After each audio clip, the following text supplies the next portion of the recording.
مضبوط کس سے ہونا چاہیے؟ اللہ سے ہونا چاہیے. سب سے زیادہ راضی کرنے کی فکر ہم کس کو کریں؟ اللہ کو، جس نے ہمیں بنایا. ماں باپ سے بھی بڑا حق، کیونکہ ماں باپ کی نعمت بھی تو اللہ نے دی نا. اللہ کہتا ہے خلق من الماء بشرا فجعلہ نسبا وصہرا، اس نے تمہیں پانی سے بنایا اور جب دنیا میں وہ تمہیں لے کر آیا ایسے پروٹوکول کے ساتھ لے کر آیا ہے کہ ددیال نلیال کا ایک خاندان چپکا دیا تمہارے ساتھ، اور بلوغت کی دہلیز پہ قدم رکھا تو ایک سسرال والا خاندان بھی. 3 خاندانوں میں اس غلیظ پلید پانی کو جو کپڑے پہ لگ جائے تو نماز نہیں ہوتی، اس پانی کو یہ پروٹوکول دیا دنیا میں لاتے ہوئے اللہ تعالیٰ نے. تو جتنا یعنی ماں باپ سے بھی بڑا، ماں باپ کی نعمت دینے والے بھی کون ہیں؟ اللہ ہے. تو انسانیت کو اس پہ جمع ہونا چاہیے تھا کہ سب سے پہلے ہم نے اگر کسی ذات کو خوش رکھنے کی کوشش کرنی ہے تو وہ کون سی ذات ہونی چاہیے؟ خدا ہونا چاہیے. لیکن انسان ڈیڑھ ہوشیار. انسان کیا نکلا؟ ڈیڑھ ہوشیار. جو شہوت پرست ہے نا، اس کی خواہشات کا ایک سمندر ہے. تو اس نے کیا کیا؟ اس نے کہا کہ اگر ہم خدا کو مانتے ہیں تو خدا کے احسانات کو بھی ماننا پڑے گا. اگر ہم مان لیں کہ اس کائنات کو کسی نے بنایا اور انسان کو کسی نے، جملہ مکمل کر لیں نا، کیا جا رہا ہے؟ انسان کو، جمشید کو، چلو بول لو، جمشید کو کسی نے بنایا ہے، انسان کو کسی نے بنایا، یہ آنکھیں کسی نے بنائی. مجھے ایک بات بتاؤ، آپ کو کوئی آئی فون گفٹ کرتا ہے جس میں ایک ڈیجیٹل کیمرہ لگا ہوا ہے، آپ کیسے دل سے دعائیں دیتے ہو، یار لیٹسٹ ورژن آئی فون 17 آ گیا کہ نہیں آیا؟ آ گیا ہے. آئی فون 17 یار تو نے مجھے گفٹ کر دیا یار، ماشاءاللہ، تھینک یو. اس میں کیمرہ لگا ہوا ہے. ہماری ماں کے پیٹ میں 2 کیمرے بلٹن ہیں کمپنی کی طرف سے جو ہماری آنکھوں میں، بولو، فٹ ہیں. آئی فون خود نہیں دیکھتا، ہماری یہ آنکھیں خود دیکھتی ہیں، محسوس کرتی ہیں، ہمارے کان خود سنتے ہیں. ایسا سیٹ اپ لگا دیا اللہ تعالیٰ نے. مجھے ایک بات بتاؤ، ایک آدمی آپ کے ہاتھ میں بہت ہی بہترین ایچ ڈی کیمرہ ہو، بہت ہی بہترین، جو بڑی بڑی فلموں میں استعمال ہوتا ہو، کروڑوں روپے کا آپ کے پاس تھا، وہ کہتا ہے، ایک ڈاکو آیا کہتا ہے یا تو اپنا یہ والا ڈیجیٹل کیمرہ دے دے یا یہ والا دے دے، آپ کون سا دو گے؟ وہ کروڑوں روپے کا جو کیمرہ ہے نا آپ کا، وہ یہ لے جا، یہ لے جانے کی اجازت نہیں. تو کون سا والا قیمتی ہوا؟ یہ موبائل والا قیمتی ہوا، یہ جو کھوپڑی میں فٹ ہے یہ والا قیمتی ہوا. اچھا، وہ کہتا ہے کہ یہ کروڑوں روپے کے 10 کیمرے تیرے پاس رکھیں، یا تو یہ دے دے یا دونوں میں سے ایک دے دے، یہ والا ایک دے دو گے آپ اس کو. دونوں کھربوں روپے سے زیادہ کی قیمت والے کیمرے ہیں جو ہماری آنکھوں میں فٹ ہیں. یہ کس کا احسان ہے بھائی؟ یہ کس نے دی آپ کو؟ اب وہ اللہ کہہ رہے ہیں ان آنکھوں کو غلط استعمال مت کرو. تو بے شرمی کی بات ہے نا، یہ آنکھیں آپ غلط استعمال، اللہ کہہ رہے ہیں یہ تمہاری بیوی ہے دیکھنے کے لیے، اس کو دیکھو، آپ اس کو 100 دفعہ دیکھو، آپ بٹھاؤ، گپ شپ لگاؤ اس سے، اس کی باتیں سنو. ہم تو ذرا لبرل قسم کے مفتی، ہم کہتے ہیں اس سے گانا بھی سن لو آپ. مجھے لوگ کہہ رہے تھے میں اپنی بیوی کو گانا سناتا ہوں. مجھے سنا لے یار، بیوی کو سنا رہا ہے، بہت نیک آدمی، اللہ تجھے حج پہ لے جائے. بعض علماء کہتے ہیں یار گانے تو حرام ہے، ناجائز ہے. میں کہتا ہوں بھائی بیوی کو سنا رہا ہے گانا، اتنا نیک آدمی آج کل، اللہ کرے بیوی ہی کا تصور کر کے گا رہا ہو، وہ ایسا نہ ہو تصور میں کوئی اور ہو، سامنے بیگم بیٹھی ہوئی ہو. تو اللہ نے کہا کہ میں نے جو حلال نعمت رکھی ہے دیکھنے کے لیے، کون ہے تمہارے پاس؟ اس کو دیکھو. آپ کہہ رہے ہو نہیں میں فوش فلمیں دیکھوں گا، میں لڑکیوں کو دیکھوں، انٹیوں کو دیکھوں گا. تو یہ اس آنکھ کی ناشکری ہے یا نہیں ہے؟ یہ آنکھ کی ناشکری. غیرت سے زمین میں گڑ جانا چاہیے انسان کو. اگر گناہ ہو گیا توبہ کرے، گڑ گڑائے اللہ کے سامنے، اللہ اقراری مجرم ہوں، باغی نہیں ہوں، اقرار کرتا ہوں تو نے آنکھیں دی تھی اور میں نے تیری آنکھوں کو تیری مرضی کے خلاف استعمال کیا. زبان کی نعمت جس سے ہم ذائقے چکھتے ہیں، ایسا بہترین انسٹرومنٹ اللہ نے ہمارے فٹ کر دیا ہے. اس کی ایڈجسٹمنٹ دیکھو، خالی میں بول رہا ہوں نا کتنی سپیڈ سے، یعنی زبان کی لینتھ اتنی ہے کہ نہ دانتوں سے باہر آ رہی ہے نہ دانتوں سے اندر جا رہی ہے، اور بولنے میں وہ خود اپنے آپ کو ایڈجسٹ کرتی رہتی ہے. عجیب ہی، یعنی آرٹیفیشل اگر کوئی لگائی جائے تو کبھی دانت کے نیچے چپکے گی، کبھی جتنا نکالنی ہوگی نکلے گی بھی نہیں وہ باہر. کوئی ورنیل کیلیپر تھا بھائی جس نے بیٹھ کے اندر اس کو ایڈجسٹ کیا. آنکھوں کی جو ایڈجسٹمنٹ ہے وہ اتنی کریکٹ ہے کہ ذرا سی ملی میٹر بھی اگر وہ تھوڑے سے پتلے دائیں بائیں ہو جائیں تو ایک کے 2 نظر آنا شروع ہو جاتے ہیں. ایک آدمی ڈاکٹر صاحب کے پاس گیا نا کہ مجھے 1 کے 2 نظر آتے ہیں. ڈاکٹر نے کہا آپ تینوں کو یہ بیماری ہے کیا؟ اس کو 3 نظر آتے تھے. تو اس کی ایڈجسٹمنٹ کیا ہوئی تھی یار؟ اتنی کیلکولیشن، اتنی زبردست کیلکولیشن. اور یہ آنکھ بن کس سے رہی ہے؟ روٹی سے. ماں کھا رہی ہے پراٹھا، اگر کراچی میں ہوگی تو کیا کھا رہی ہے؟ وہ ڈیزل کے پراٹھے کھا رہی ہے. وہ ہے بھائی، اس سے کیا بن رہی ہے؟ بچے کی پیٹ میں آنکھیں. زبان کچھ بھی کھائے گی نا اس کی باڈی کو بعد میں لگے گا، بچے کی کنسٹرکشن میں پہلے استعمال ہو. سب کچھ روٹی سے بن رہا ہے، سب کچھ روٹی سے بن رہا ہے. گوشت، انڈے جو بھی کھائے گی باڈی میں ایسے اللہ نے سافٹ ویئر انسٹال کر دی ہے جو بچے کے لیے فائدے کی چیزیں، وہ ساری باڈی وہاں سے نکال کے ایسا لگ رہا ہے کوئی بیٹھا ہوا ہے اندر کنسٹرکشن کا کام کر رہا ہے، اور کھوپڑی پوری، اور اس کے اندر دماغ اتنا بڑا، اس کے اندر لائنیں. ہم جب گھر بناتے ہیں صرف گٹر لائن ڈلوانے میں ہمیں 6 مہینے لگ جاتے ہیں. ایک اتنی چوڑی لائن جس میں جائے گا کیا، وہ ڈلوانے میں اتنا ٹائم لگ جاتا ہے. اور یہ کھوپڑی کے اندر باریک نسیں جن میں بلڈ نے سرکولیٹ کرنا ہے، اور ایسی پیک ہے کہ ذرا سا باہر نکل گیا نا، وہ لائن سے پانی تھوڑا سا نکل جائے کیا ہو جائے گا بھائی؟ اگر آپ نے جو پانی کی لائنیں بچھائی ہیں تھوڑا سا پانی نکل جائے تو آ کے جوڑ دو گے، یہی ہو جائے گا نا، کوئی تباہی تھوڑی آ جائے گی. لیکن دماغ کی باریک باریک نسیں جن میں بلڈ سرکولیٹ کرتا ہے، ذرا سی لیکیج اس میں ہو گئی کومے میں چلا گیا. یہی ہوتا ہے نا، فالج ہو گیا، یہ ہو گیا، وہ ہو گیا.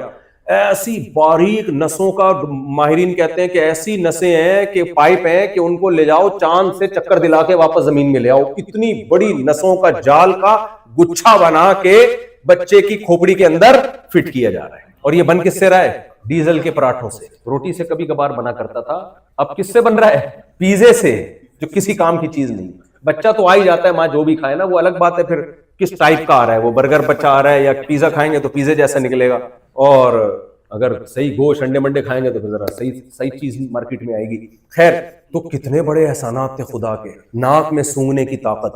اچھا، کمال کی بات یہ کہ یہ سارے کام نا ہمارے دماغ کرتا ہے. دماغ سونگتا ہمارا دماغ ہے، دیکھتا ہمارا دماغ ہے، سنتا ہمارا دماغ ہے. ایک چھوٹی سی کھوپڑی کو اللہ نے کچھ آلات دے دی ہیں، کچھ ریسپٹر دے دیے ہیں کہ کان میں ایسے ریسپٹر لگا دیے کہ جو ساؤنڈ کی جو فریکوینسی ہے نا، جو ویوز ہیں، وہ ان کو پڑھتا ہے. وہ اس حساب سے بتاتا ہے دماغ کو کہ یہ والی آواز آ رہی ہے اس وقت. آنکھ کو ایسے ریسپٹر آنکھ میں لگا دیے جو لائٹ کو پڑھتے ہیں. لائٹ جب ٹکرا کے آئے گی تو وہ اس کو پڑھے گا دماغ ہی. یہ صرف آلات ہیں جو ہمیں بتا رہے ہوتے ہیں. سونگنے کے لیے الگ ہے، بولنے کے لیے الگ ہے، سننے کے لیے الگ ہے. ایک ایک پارٹ، ایک ایک آرگن باڈی کا اتنا پیچیدہ ہے کہ اب تک کوئی ایک پارٹ بھی باڈی کا ایسا نہیں ہے جسے ماہرین مکمل پڑھ چکے ہوں اور کہہ گے اب اینڈ ہو گیا بھائی، آنکھ ہم نے مکمل پڑھ لی، اب آنکھ میں مزید ریسرچ کی ضرورت نہیں ہے. نا کہہ رہے نہیں بھائی، ابھی جتنا جانا ہے وہ اس سے بہت کم ہے جو ابھی جاننا باقی ہے. اور یہ سب بن کس سے رہا ہے؟ ڈیزل کے پراٹھوں. اچھا، مزے کی بات یہ بات تو میں ہمیشہ بیان کرتا ہوں، بچہ ماں کے پیٹ میں کنسٹرکشن کا کام اس کا مکمل ہوا. اتنی عجیب و غریب مخلوق 9 مہینے میں کمپلیٹ. آپ ٹھیکہ دے دو گھر بنانے کا ٹھیکیدار کو. ایک بوڑھی عورت نے کسی کو بددعا دی، اللہ کرے تیرے گھر میں مزدور آئیں. اس نے کہا تو دعا دے رہی ہوں بھائی مزدور آئیں گے. آپ پتہ نہیں، امریکہ کا تجربہ مجھے نہیں ہے، پاکستان میں تو ایسے ہی ہے، انڈیا بھی پاکستان جیسا ہی ہے. تو جب مزدور آ گئے نا، اس کو اندازہ ہوا یہ کتنی بڑی بددعا. مزدور ایک دفعہ گھس جائے نکالنا آسان ہے، 2 مہینے کا کام ہوتا ہے، کئی سال لگ جاتے ہیں، پھر بھی کچھ نہ کچھ رہ جاتا ہے. تو 9 مہینے کا اللہ نے ٹائم لیا. 9 مہینے میں بچہ کمپلیٹ ہوا. اور کمال کی بات دیکھو، اس پہ جتنا انسان تعجب کرے کم ہے. ادھر بچہ مارکیٹ میں آیا، وہی ڈیزل کا پراٹھا دودھ پیدا کر رہا ہے، جو بالکل ڈیفرنٹ چیز ہے. نہیں آئی سمجھ میں بات؟ اس ڈیزل کا تو نہیں، یعنی جو بھی پراٹھا ہے، سب ڈیزل کے نہیں کھاتے. جو کچھ بھی کھا رہی تھی ماں، اس سے پہلے بچے کی کنسٹرکشن کا کام ہو رہا تھا. جیسے ہی بچہ مارکیٹ میں آیا، اب اس کو ضرورت ہے دودھ کی. یار فطرت اتنی عقل مند ہے کہ وہ سارے کام خود اس نے ماں کے پیٹ میں انسٹال کر دیے اندر ہے. بھائی پھر تو نیچر ہی کی عبادت کرنا شروع کر دو. اگر نیچر تو بڑی ذہین مخلوق ہے. پھر تو ادھر بچہ دنیا میں آیا ہے، اسی خوراک سے دودھ، جو بالکل ڈیفرنٹ چیز ہے، وہ دودھ بنتا ہے اور ایسی جگہ ٹرانسفر ہوتا ہے جہاں سے بچے کے لیے پینا آسان. اور بچہ جب دنیا میں آیا تھا، قرآن کہتے ہیں لا تعلمون شیئا، کچھ بھی پتا نہیں تھا اس کو. امریکہ کیا ہے، کینیڈا کیا ہے، پاکستان کیا ہے، اگلا وزیر اعظم کون ہونا چاہیے، کچھ بھی پتا نہیں. ہم تو اپنے سیاسی ٹکڑے بھی تھوڑے بہت بیچ میں نکل جاتے ہیں، کیا کریں. تو الیکشن میں کیا ہوا تھا سب کو پتا ہے کیا ہوا. خیر، تو دیکھو الیکشن 2 طرح کے ہوتے ہیں، ایک سسٹم کے تحت، ایک سسٹم کے تحت. ہمارے یہاں کیسے ہوتے ہیں؟ سسٹم ہے، خاص قسم کا سسٹم ہے، اس کے تحت سارا چل رہا ہوتا ہے. لیکن ٹینشن نہ لیا کرو، ہمیشہ ایسے ہی ہوتا ہے. تو جو کام ہمیشہ ہو رہا ہے تو پھر اس میں جہاں لوگ بہت پریشان ہیں، یار یہ کیا کر دیا، الیکشن میں دھاندلی ہوئی ہے. مجھے دیکھ رہے ہوتے ہیں، میں بالکل ریلیکس. کیوں نہیں؟ ریلیکس ہونا چاہیے، کیونکہ آپ کے ذہنی ٹینشن سے نا آپ مر جاؤ گے. سسٹم کے تحت نہیں ہوگا الیکشن. دیکھیں میرے جیسے جید علماء نے اتنا بول دیا نا سسٹم کے تحت، تو بس کافی ہے، باقی نہیں ہوگا. دیکھو میرے پاس نا GTO 125 تھی کاواساکی. 5 چھوٹے واقعات ہوتے ہیں، اس سے سبق بہت سیکھنے کو ملتا ہے. میں اس کی ٹینکی بھرا کے جاتا تھا، وہ پیٹرول بہت مہنگا اور روز مہنگا پہ مہنگا ہوتا جا رہا تھا. ایک دن مجھے غصہ آیا، میں نے کہا کیا مذاق لگایا ہوا یار. پھر مہنگا کر دیا. تو ایک اور بندہ بائک میں پیٹرول ڈال رہا تھا, میں نے کہا یار تمہیں ٹینشن ہی ہوئی؟ کہہ رہا اکیلے میرے لیے ہوا ہوتا تو ٹینشن ہوتی نا پوری دنیا کے لیے. جب لوگ کہتے ہیں الیکشن میں یہ ہوا, مطلب پہلی دفعہ ہوا ہوتا تو ٹینشن ہوتی ہے, تو ہو ہی رہے گا کیا. ہم اپنا بیوی بچوں کو پالو بھائی, اپنے جاب کی فکر کرو, اسٹیٹ کو بچانے کی فکر کرو. اسٹیٹ پہ کوئی سمجھوتا نہیں ہوگا. تو اچھے برے لوگ آتے رہیں گے جاتے رہیں گے, اچھے لوگوں کو لانے کی کوشش بھی کرو, یہ نہیں کہ ہاتھ پہ ہاتھ رکھ کے بیٹھ جاؤ. لیکن ٹینشن آدمی لینے سے اگر فائدہ ہوتا تو پھر آدمی ٹینشن لے. فائدہ نہیں ہو رہا تو اپنے آپ کو کمزور کرنے سے پاکستانی لوگ کمزور ہو جائیں گے, اس سے ملک کا فائدہ نہیں ہوگا. اور زیادہ کیونکہ ہر آدمی ایسے بیٹھا ہوا ہے جیسے توے پہ بیٹھا ہوا ہوتا ہے. جب میں آتا ہوں نا ایسے بحث کر رہا ہوتا ہے جیسے توے پہ بیٹھا ہوا ہے. میں کہتا ہوں نیچے اترے گا تو میں تیرے سے بات کروں گا. تو ملک پہ تو کوئی کمپرومائز نہیں ہے بھائی. ملک کو تو بہرحال ہم نے ملک کی شکست پہ خوش نہ ہو, بس ملک کی شکست پہ خوش نہ ہو. بعض لوگ اتنا دشمنی میں آگے چلے جاتے ہیں کہ ملک کو نقصان ہو رہا ہے تو اچھل رہے ہیں 2-2 فٹ. ہاں یہ غلط ہے, یہ زیادتی. خیر یہ ٹاپک نہیں ہے میرا, بیچ میں اپنے مسئلے بھی میں لے آتا ہوں. تو اب دیکھو ادھر بچہ دنیا میں آیا اور ماں کی چھاتیوں میں دودھ پیدا ہو. کتنے احسانات, یہ سارے احسانات قرآن ہائی لائٹ کرتا ہے. یہ احسانات فزکس کی کتابوں میں نہیں کوئی بیان کرے گا آپ کو, کیمسٹری کی کتابوں میں بولو نہیں. کیمسٹری آپ کو یہ بتا دے کہ ہائیڈروجن کے 2 تھے, آکسیجن کا 1 مل کے پانی بن گیا, بس. یہ آپ کو اللہ بتائے گا میں ہوں جس نے آسمانوں سے تمہارے لیے پانی برسایا. قل ارأیتم ان اصبح ماؤکم غورا. دیکھو سائنسدان ہمیں یہ بتائیں گے پانی جب زمین کی تہ میں جاتا ہے تو ایک جگہ جا کے رک کیوں جاتا ہے, یہ کیوں رکتا ہے, کس قانون کے تحت رکتا ہے, یہ سائنسدان ہمیں بتا دے گا. اللہ کیا بتاتا ہے وہ یہ نہیں بتاتا. اللہ کہتا ہے بتاؤ اگر اللہ یہ اصول نہ بناتا کہ پانی ایک جگہ جا کے رک جاتا ہے تو پانی نے تو زمین میں جاتے ہی رہنا تھا. تو کیا تمہارے اندر یہ طاقت تھی کہ زمین کو کھود کے تم پانی نکال لیتے جسے تم پیتے ہو؟ یہ فزکس کے قوانین بنائے کس نے؟ ہم نے بنائے تھوڑی, ہم تو مطلع ہوئے ہیں اس پہ. بنانے والا کون ہے؟ سمندر سے بھاپ بن کے میٹھا پانی اوپر جاتا ہے, ہواؤں کے ذریعے اللہ اس پانی کو پوری دنیا میں پھیلا کے بارشیں برساتے ہیں جس سے نہریں اور کنویں آباد ہوتے ہیں. سائنس صرف آپ کو یہ بتائے گی کہ یہ ہوتا کیسے ہے, ہوتا کیوں ہے, یہ کون بتائے گا؟ اللہ. اللہ کہتے ہیں یہ میں نے نظام اس لیے بنایا تاکہ پوری دنیا میں انسانوں کو پانی ملے. سمندر کا پانی کڑوا ہوتا ہے, وہ نہیں پی سکتے. اتنے سارے احسانات اللہ تعالیٰ کے, اتنے سارے احسانات. پیدا ہوتے ہی بچہ ہوتا ہے بہت معصوم. یار ایک ایک چیز پہ آدمی غور کرے نا. چائلڈ اسکیما آپ نے ایک لفظ سنا ہے؟ بچے کے چہرے پہ خاص قسم کی لکیریں ہوتی ہیں جو بڑوں کے چہرے پہ نہیں ہوتی, اور وہ ہر جانور کے اور انسان کے بچے پہ ہوتی ہیں. یہ آپ یوٹیوب پہ جائیں گے نا, یہ گوگل پہ سرچ کریں گے چائلڈ اسکیما, تو بچے کے چہرے پہ جو لکیریں بنیں گی بڑے کے چہرے پہ وہ لکیریں نہیں بنتی. وہ جو بچے کے چہرے پہ لکیریں بنتی ہیں اس سے بچے میں معصومیت پیدا ہو جاتی ہے, ایک ترس آنے لگتا ہے اس کے اوپر, پیار آتا ہے اس کے اوپر. جیسے جیسے بڑا ہوتا ہے وہ لکیریں مارکیٹ سے شارٹ. یار اس کے جو چہرے پہ قدرت نے لکیریں بھی بنائی ہیں نا, ڈیزائن بھی, وہ بھی دیکھو. مصور کا کام کیا ہوتا ہے, وہ چاہے تو چنگیز خان کی تصویر بھی بنا سکتا ہے جسے دیکھ کے دہشت ہو, وہ چاہے تو ایسی تصویر بھی بنا سکتا ہے جسے دیکھ کے رونا آئے. بناتے ہیں نا مصور لوگ, جو تصویر بنانے والے لوگ ہیں وہ ایسی تصویر بناتے ہیں جسے دیکھ کے پیار آئے, رونا آئے. اور کچھ ایسی تصویریں ہوتی ہیں دیکھنے سے لگ رہا ہوتا ہے چور ہے, ظالم ہے. تو چہرے پہ ایسے آپ تصویریں بنا دیں تو ایسا لگے گا جیسے کوئی خون خوار انسان ہو, مجھ پہ حملہ کرنا چاہتا ہے. یہ ہے نا, اللہ تعالیٰ نے بچے کے چہرے پر ذرا سا بھی وہ رونے کی کوشش کرے یا ہنسنے کی کوشش کرے, اس کے چہرے پہ جو جس ڈیزائن سے لکیریں بنتی ہیں وہ بڑوں کے چہرے پہ نہیں بنتی. اس سے فائدہ کیا ہوتا ہے بچے کو؟ بڑے کی طبیعت اس کی طرف جاتی ہے, بڑے کو اس پہ ترس آتا ہے کیونکہ بچہ کمزور ہے, وہ خود سے نہیں سروائیو کر سکتا. کوئی ایسا ہونا چاہیے جو اس پہ ترس کھائے اور اس کے لیے قربانی دے. تو قدرت نے اس کے چہرے پہ جو ڈیزائن بنا دیا ہے, وہ ڈیزائن ایسا بنایا ہے کہ آپ کو اس پہ پیار آئے تاکہ اس کی حفاظت ہو. یہ ڈیزائننگ ایوالو ہونے کا نتیجہ بولو نہیں ہو سکتی, خود بخود نہیں ہو سکتا کہ پوری پینٹنگ بھی سوچو سمجھ کے کی جا رہی ہے. اب خدا کے احسانات تھے, جب ہم پیدا ہوئے اس نے آسمان سے بارشیں برسائیں, فجعلناہ سمیعا بصیرا, سنتا دیکھتا بنایا. تو ہونا تو یہ چاہیے تھا جب اللہ کے پیغمبر آئے اور انہوں نے ہمیں بتایا کہ تم پر اس نے اتنے احسانات کیے تو ہم خوش ہو جاتے ہیں. ہم کہتے ہیں ہم تو پہلے ہی مانتے ہیں خدا کے ہم پر احسانات ہیں, اب ہم خدا کو خوش کرنا چاہتے ہیں, کیا طریقہ ہے؟ تو پیغمبر ہمیں بتاتے ہیں کہ 5 وقت نماز کی پابندی کرو, رمضان کا 1 مہینہ روزہ رکھو, زندگی میں 1 دفعہ اس کے گھر کی زیارت کرو, اور اپنے مالوں میں زکوٰۃ بھی نکالا کرو, صدقات و خیرات بھی نکالا کرو. وفی اموالہم حق للسائل والمحروم, جو لوگ اللہ کو مانتے ہیں ان کا سارا مال ان کا نہیں ہوتا بلکہ ان کے مالوں میں ان کے رشتہ داروں کا اور ان جو محروم لوگ ہیں, جو ضرورت مند لوگ ہیں, ان کا حق ہوتا ہے. تو ہم دل کھول کے اللہ کی راہ میں خرچ کرتے ہیں. اللہ ہم تو تجھے تلاش کر رہے تھے, کوئی ہمیں بتائے کہ تو خوش کیسے ہوتا ہے, کسی اور غیر مسلم کے پاس خدا کو خوش کرنے کا کوئی مستند طریقہ موجود نہیں ہے. ہمارے پاس تو ہے, ہمیں تو اللہ بتاتا ہے کوئی ہے عبادت کا طریقہ, ان کی نظر میں وہ مستند ہے, لیکن آپ اس کو کمپیئر کریں اگر اسلام سے تو اسلام سپیریئر نکلے گا, اس کا پلڑا بہت بھاری نکلے گا. عبادت کا جو وضو دیکھ لو, جمعے کی نماز دیکھ لو, زکوٰۃ دیکھ لو, ایک ایک چیز کو اٹھا کے دیکھو اسلام کے آرڈر. تو میرے بھائی ہمیں تو خوش ہونا چاہیے تھا کہ زنا کو حرام کر دیا, نکاح کو سنت بنا دیا وغیرہ وغیرہ, جو پورے احکامات ہیں. عورت کو پردے کا حکم دیا, عورت دل و جان سے پردہ کرتی. بھائی میرے رب نے مجھے پیدا کیا, مجھے ماں کی نعمت دی, مجھے باپ کی نعمت دی, مجھے حسن و جمال دیا اس نے. اب وہ اگر کہہ رہا ہے کہ اس حسن کو چھپاؤ, ہر غیر مرد کے سامنے ظاہر مت کرو تاکہ اس کی نگاہیں خراب نہ ہو, اس کی نگاہیں گندی نہ ہو, تو خوشی خوشی اس بات کو لینا چاہیے تھا نا, پوری دنیا کو لینا چاہیے تھا. اور جس نے یہ پیغام پہنچایا سید الانبیاء صلی اللہ علیہ وسلم, وہ کہہ رہے لا اسألکم علیہ اجرا, میں اس دعوت پر تم سے کوئی مطالبہ نہیں کرتا, میرا کوئی کمیشن نہیں ہے, فری میں. جیسے میرے بیان بھی خوب سمجھ لیں فری میں ہوتے ہیں, یہ ذہن میں رکھیں, میرے کسی بیان کے کوئی پیسے ویسے نہیں ہوتے, کیونکہ بعض لوگوں میں یہ ہوتا ہے 4 بیویاں ایسی چل رہی ہیں, ایسا نہیں ہے. تو نبی صلی اللہ علیہ وسلم کا کوئی مفاد بھی نہیں ہے پیغام پہنچانے میں. پوری قوم آپ کو مکہ سے نکالنے پر مجبور کیا, تو ہونا یہ چاہیے تھا ان سب باتوں کو دیکھ کر ہم اللہ کے دین کو دل و جان سے قبول کرتے, بلکہ پوری انسانیت قبول کرتی. لیکن انسانیت نے بڑا ظلم کیا. انسانیت نے کیا کیا؟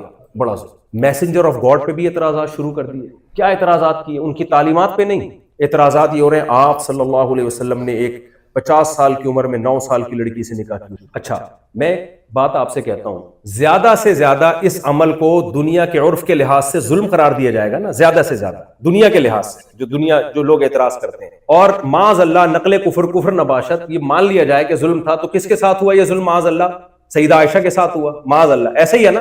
تو جب وہ بالغ ہوئیں, وہ بڑی ہو گئیں, تو وہ کہہ دیتی مجھ پہ ظلم ہوا ہے, مجھے علیحدگی دے دو. مدعی سست گواہ چست کی اصطلاح آپ نے کبھی سنی ہے بھائی؟ مدعی سست گواہ چست. میں کہہ رہا ہوں اس نے میرے پیسے لیے ہیں, سوری میں کہہ رہا ہوں اس نے ان کے پیسے لیے ہیں اور یہ چپ بیٹھے ہوئے ہیں, تو لوگ کہیں گے جس کے لیے وہ تو چپ بیٹھا ہوا ہے, ان کو پتہ نہیں, تو شاید ان کا کوئی کمیشن ہوگا اس میں. ایسا ہی ہے نا. کورٹ بلا کے پوچھ رہی ہے بھائی مفتی صاحب نے دعویٰ کیا ہے کہ جمشید نے ستار کے پیسے لیے ہیں, ستار تم کیا کہتے ہو؟ ستار کہہ رہے میں کچھ بھی نہیں کہتا اس بات. کورٹ اس کیس کو سنے گی, کورٹ کہے گی بھائی جس نے دعویٰ کیا ہے وہ ٹائم ضائع مت کرو, نکلو یہاں سے. اگر سیدہ عائشہ رضی اللہ تعالی عنہا پہ ظلم ہوا ہے, آپ کم عمر تھیں, تو ہمیشہ کم عمری میں ہی تھوڑی رہی ہیں, بعد میں بالغ ہوئیں, بڑی ہوئیں. پھر سورہ حجاب میں ہمیں پتہ چلتا ہے نبی صلی اللہ علیہ وسلم نے اپنی تمام بیویوں کو طلاق کا حق دیا ہے کہ اگر اس غربت میں تم میرے ساتھ رہنے پر راضی نہیں ہو تو میں تمہیں ڈیورس کا حق دیتا ہوں. یہ تو پوری امت کا اجماعی عقیدہ ہے کہ نبی صلی اللہ علیہ وسلم نے اپنی تمام بیویوں کو ڈیورس کا رائٹ دیا کہ تمہیں اختیار ہے. اور سیدہ عائشہ کو اسپیشل الگ سے اختیار دے کے یہ فرمایا کہ آپ جلد بازی کا فیصلہ مت کرو, اگر آپ کو علیحدگی چاہیے, اگر آپ کو میرے ساتھ رہنا ہے, یہ طلاق کا حق آپ کو یوز نہیں کرنا, تو جلدی جواب نہیں چاہیے, پہلے اپنے گھر میں جا کے مشورہ لیں. یہ کیوں پیغمبر سے یہ کام کروایا جا رہا ہے؟ قیامت تک کوئی شخص نبی کی سیرت پہ انگلی نہ اٹھائے کہ آپ کو معاذ اللہ سیدہ عائشہ چھوٹی عمر کی تھی, ان کو نقل کفر نباشت کوئی اندھیرے میں رکھ کے ان سے نکاح کیا گیا ہے, اور بعد میں تو اس نکاح پہ نادم تھی اور معاذ اللہ ان کے ساتھ ظلم ہوا. بھائی اب تو بالغ ہو چکی ہیں, ان کو اختیار دیا جا رہا ہے اور کہا جا رہا ہے جلدی نہیں, جا کے اپنے گھر میں پہلے مشورہ کرو. اور رہنا بھی اس غربت میں, گھر میں 40 دن چولہا نہیں جل رہا, ایج بھی نبی کی زیادہ, اور اکنومیکلی بھی حالات یہ ہے کہ گھر میں 40 دن خود سیدہ عائشہ کہتی ہیں چولہا نہیں جلتا تھا. مجھے بتاؤ ایسی صورت میں بھی جب سیدہ عائشہ کو اختیار دیا گیا تو سیدہ عائشہ کہہ رہی ہیں افی کا اشاور, بخاری کی حدیث, آپ کے بارے میں اپنے والدین سے مشورہ کروں میں کہ رہنا کہ نہیں رہنا. غضبناک ہو رہی ہیں کہ آپ نے سوچا کیسے کہ میں نے آپ کے ساتھ نہیں رہنا, یہ سوچا کیسے؟ اتنی محبت مل رہی ہے. تو یہ تو پیغمبر کی ایسی سیرت ہے کہ ایج ڈفرنس اتنا زیادہ اور ایک گھر میں غربت, اس کے باوجود سیدہ عائشہ آپ پر جان دینے کے لیے تیار ہیں. تو یہ تو بھائی ہمارے پیغمبر کی ایسے لوگ آج ملتے ہیں بھائی, آج ملتے ہیں ایسے لوگ. آپ اپنے بارے میں دیکھیں, اگر آپ کے گھر میں 40 دن چولہا نہ جلے اور آپ کی عمر بھی بیگم سے 30-35 سال زیادہ ہو, پہلی بات تو بیگم چولہا جل بھی رہا ہوگا نا تو کہے گی کہ اب میرے ابا نے میرے ساتھ ناانصافی, آپ 35 سال 40 سال 50 سال مجھ سے زیادہ ہیں, مجھے یہ شادی قبول نہیں, یہی ہوگا نا. اور اگر قبول کر لی تو ساری زندگی تانے دیتی رہے گی, بس وہ تو میں نے سوسائٹی اور خاندان کی پرمپرا تھی, ہم شریف لڑکیاں ہیں, ہم بس کر لیے, ٹھیک ہے ہو گئی, گزارا چلائیں گے, کیا خیال ہے؟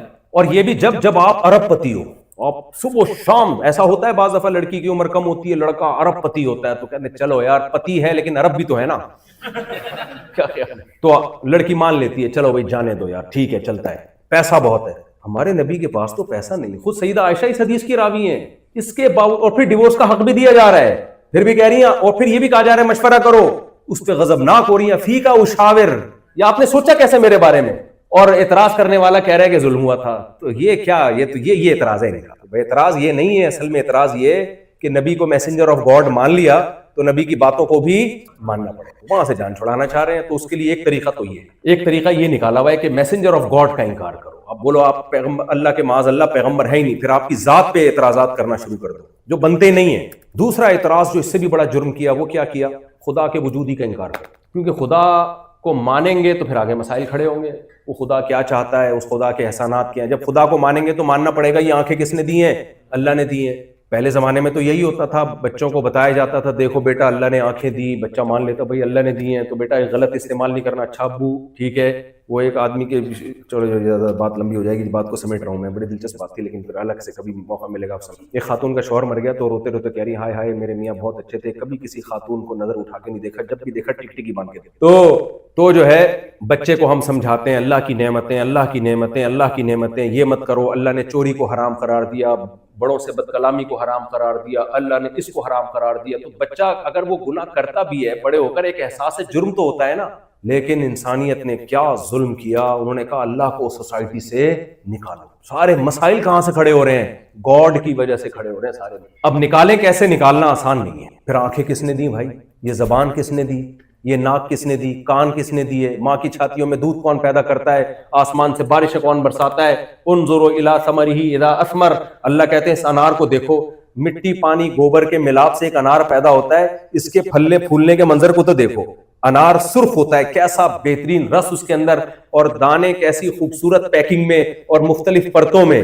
ایسا نہیں کہ ٹیڑے میڑے دانے, نہ ایک بڑی خوب انگور کے گچھے دیکھو, کیلے کے گچھے دیکھو, سیب کے اوپر کی پرت دیکھو, اور پھر اس بیج کے اندر سافٹ ویئر کیسے انسٹال ہوئے ہوئے ہیں بھائی. آپ نے بیج زمین میں ڈالا, اس بیج سے ایک پودا نکلا, اس سے بیل نکلی, اس سے پھول نکلے, پھول تتلیوں کو اٹریکٹ کریں گے, نر مادہ پھولوں کا ملاپ ہوگا, اس کے بعد پھل پیدا ہوگا, پھل بڑا ہوگا, پھر وہ آپ کھائیں گے, اس کے اندر وہی درجنوں بیج دوبارہ, اور ہر بیج میں یہی پروسیس اس کے اندر انسٹال ہوا ہوگا.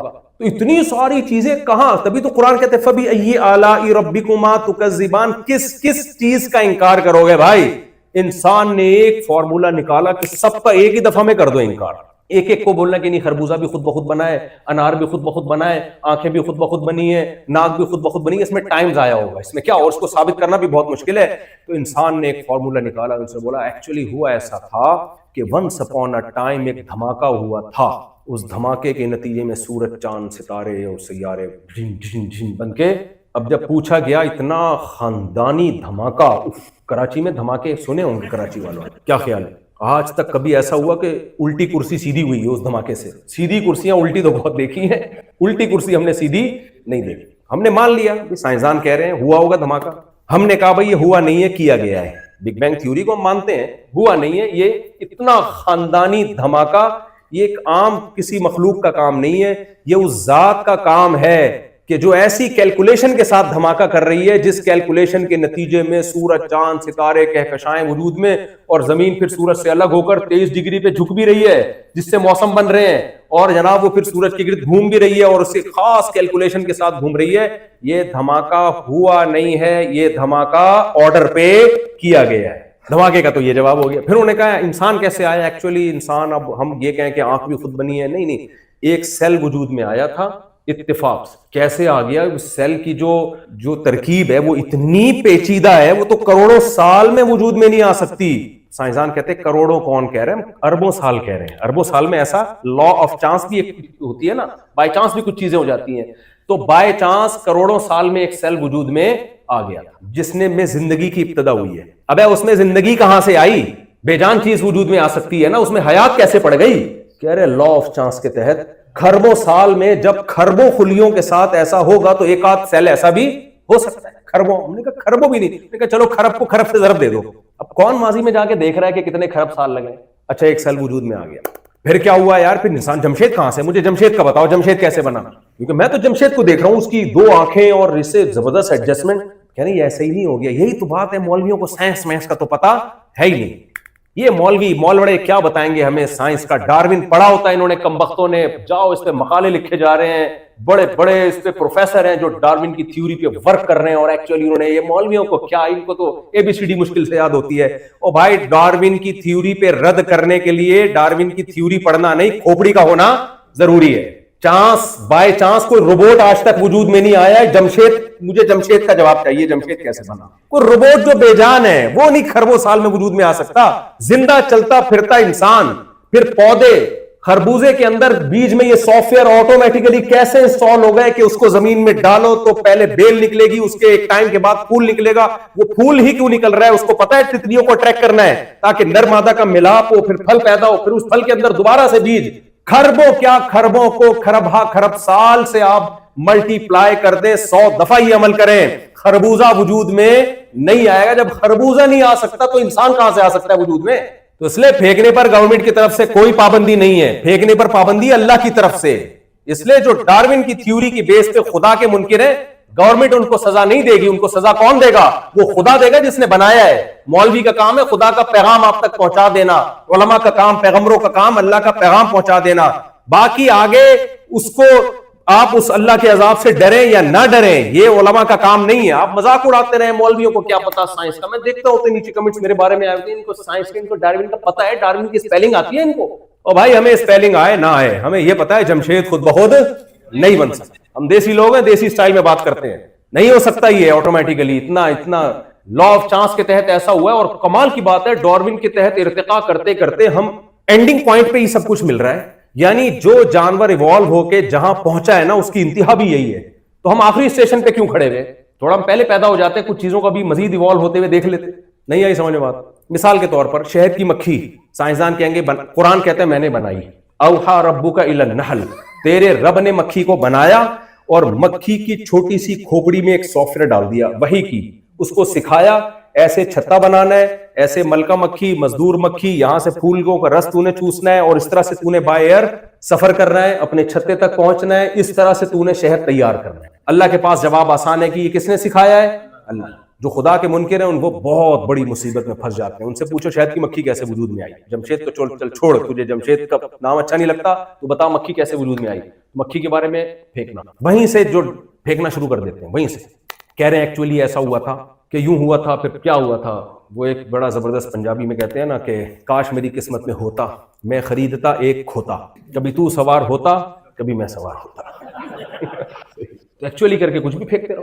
تو وہ تو کیا پھینکتے ہیں، وہ تو مختلف تھیوریز ہیں، کوئی کچھ کہتا ہے، کچھ نہیں لاتا ہے، کوئی تیسرا لاتا ہے. قرآن کہتا ہے وہ میں نے بنایا نا، مجھ سے پوچھو یار کیسے بنایا ہے اور کیوں بنایا ہے. یہ میں نے اپنی قدرت کو ظاہر کرنے کے لیے بنایا تاکہ تم لوگ یہ نہ کہو کہ یہ آٹومیٹکلی خود بخود بنے.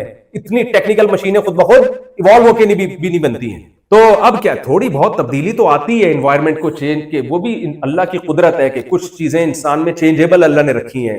کسی علاقے میں جاتا ہے، سرد علاقوں میں زیادہ رہے گا تو 8-10 نسلوں کے بعد جا کے اس میں ایسی صلاحیت پیدا ہو جائے گی کہ وہ سردی کو برداشت کر پائے. یہ تو انسانی بقا کے لیے اتنا ایوالو ہونا تو ضروری ہے. اتنا ایوالو ہونا کہ آنکھ نہیں تھی آنکھ نکل کے آ گئی، ناک نکل کے آ گئی، یہ نہیں ہو سکتا بھائی.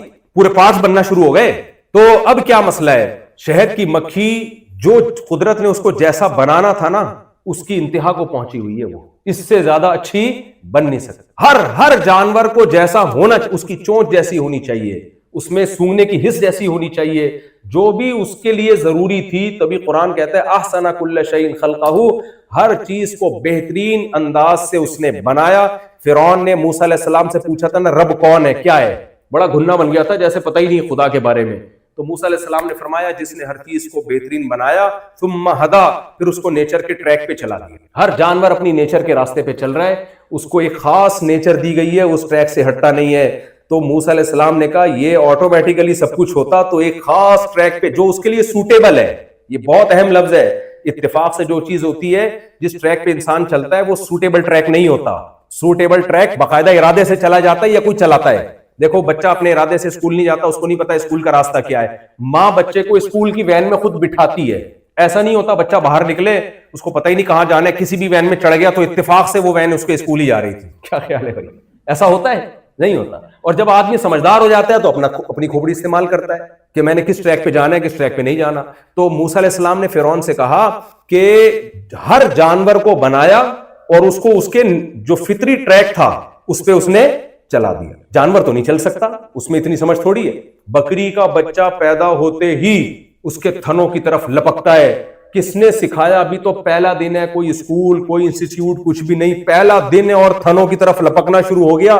یہ وہ ٹریک کون سا ٹریک ہے؟ یہ اس کی نیچر کا ٹریک ہے. اس پہ کسی نے اس بکری کے بچے کو چلایا, ماں نے نہیں چلایا. ماں کو تو ابھی سکھانے کا ٹائم ہی نہیں ملا ہے. خرگوش کی مادہ جب بچے دیتی ہے, پہلی دفعہ بھی جب دے گی نا تو اپنے ساری باڈی کے بال نوچ کے زمین پہ کارپٹ کی طرف بچھا دیتی ہے, اس پہ بچے جنتی ہے. وہ یہ کس نے سکھایا میرے بھائی؟ یہ خود بخود نہیں ہو سکتا. میں تو مرغیاں پالتا ہوں, کبھی آپ خوشبو لگا کے آؤ, آپ کو دکھاؤں گا میں مرغیاں.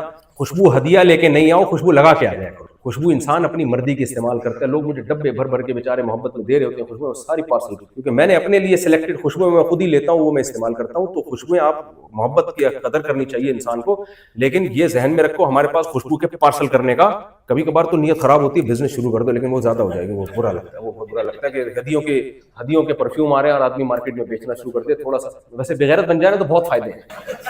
ایک آدمی نے کہا نا رشتہ ہے تمہارے لیے لیکن گھر داماد بننا پڑے گا اور سسرال کے خرچوں پہ پلنا پڑے گا. اس نے کہا گھر داماد, بے غیرتی, بے شرمی قبول ہے. جب اس نے فائدے سوچے نا, اس نے کہا بے غیرتی بے شرمی تو, لیکن فائدے کتنے ہیں یار, سسرال کے خرچوں پہ 24 گھنٹے سبحان اللہ. تو خیر, تو بھائی یہ خود بخود نہیں ہے, یہ کس کے احسانات ہیں؟ اللہ کے احسان. اس نے بنایا ہے. تو جانور کی میں مثال دے رہا تھا. موسیٰ علیہ السلام نے فرعون سے کہا تو بڑا گھننا بن رہا ہے کہ رب کون ہے. فرعون بھی ایتھیسٹ تھا, خدا کا منکر تھا, وہ بھی خدا کا منکر ہو گیا. تو کوئی خدا نہیں معاذ اللہ. تو پھر پوچھتا تھا کون ہے, کہاں ہے, پھر فضول باتیں کرتا تھا. سیڑھیاں لگاؤ اپنے, اس نے وزیر سے کہا کہ موسیٰ کہہ رہے ہیں آسمانوں میں کوئی خدا ہے تو ذرا سیڑھیاں لگا کے ہم چڑھتے دیکھ کے آتے ہیں کہاں ہیں. تو اس طرح کی باتیں. تو آج کل بھی ایتھیسٹ لوگ نا اسلام پہ اس طرح کا مذاق اڑاتے ہیں. آپ اڑاتے رہو مذاق, ہم تو آپ کے فائدے کے لیے کہہ رہے ہیں بھائی کہ آپ اس رب پہ ایمان لے آؤ جس نے بنایا ہے اور اس کے احسانات مانو, اور پھر کوئی غلطی ہوتی ہے توبہ کرو. ہمارا رب سب سے بڑا فائدہ کیا ہے؟ اسلام نے ہمیں رب کا یہ بھی بتایا کہ رب ہے, یہ بھی بتایا کہ صرف ایک ہے, اور اس کی صفات کیا یہ بھی بتا دی. اگر ہمیں صفات پتہ نہ چلتی, مثال کے طور پر ہمیں پتہ چلتا کوئی خدا ہے لیکن بڑا ظالم جابر قسم کا ہے. دنیا میں بادشاہ ظالم جابر بھی ہوتے ہیں, یا وہ ہم اگر اس کی نافرمانی کریں گے چھوڑے گا ہی نہیں وہ, تو ہم مایوس ہو جاتے کہ نہیں ہو جاتے. اس خدا نے بتایا مجھ پر ایمان لے کر آؤ, وَمَن يَعْمَلْ سُوءًا أَوْ يَظْلِمْ